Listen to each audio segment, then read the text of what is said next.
Monologue 80, The Ministry of Education, Kingdom 15. I have described in some depth the manner of the education of young Urians, and the nature of the schools that they ought to be trained within.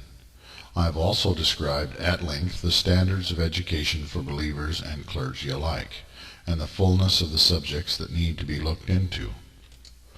In the Urian nation there is to be no difference, save that the system is applied to the whole, with some exceptions.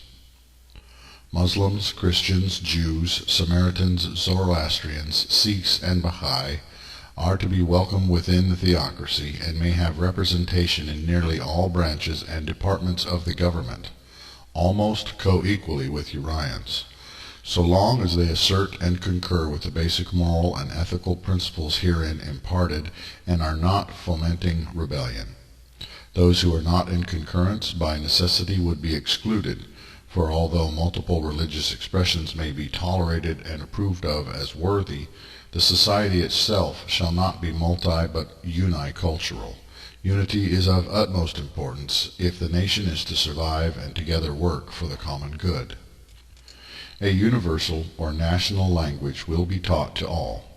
Girls cannot be excluded from education, even if separated from the boys. There can be no discrimination permitted, and you must quickly and decisively end outright conflicts between the various sects and monotheistic expressions that choose to remain within and dwell as a part of the whole nation.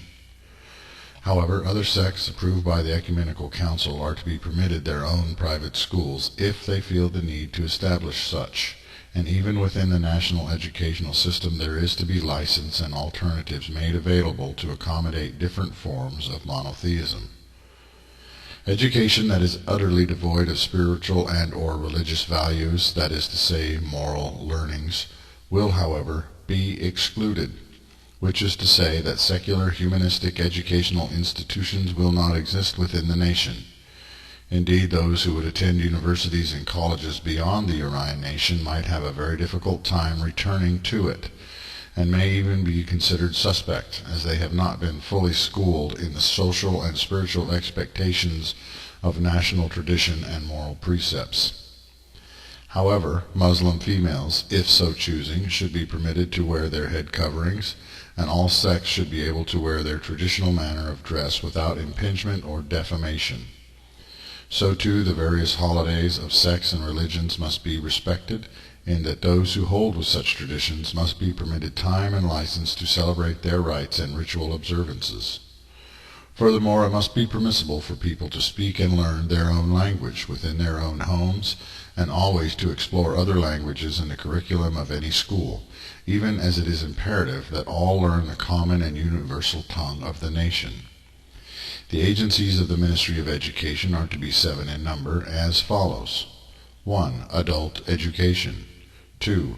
Preschooling, ages 3 to 5. 3. Childhood education, ages 6 through 19. 4. Vocational education, all ages.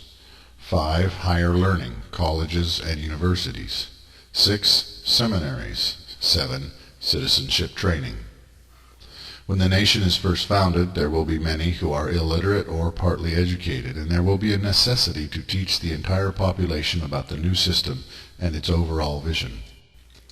Volunteers at every community center should offer adult educational services, and the education of adults in reading, writing, arithmetic, history, and the systemic changes is to be overseen and its curriculum mandated by the Agency of Adult Education.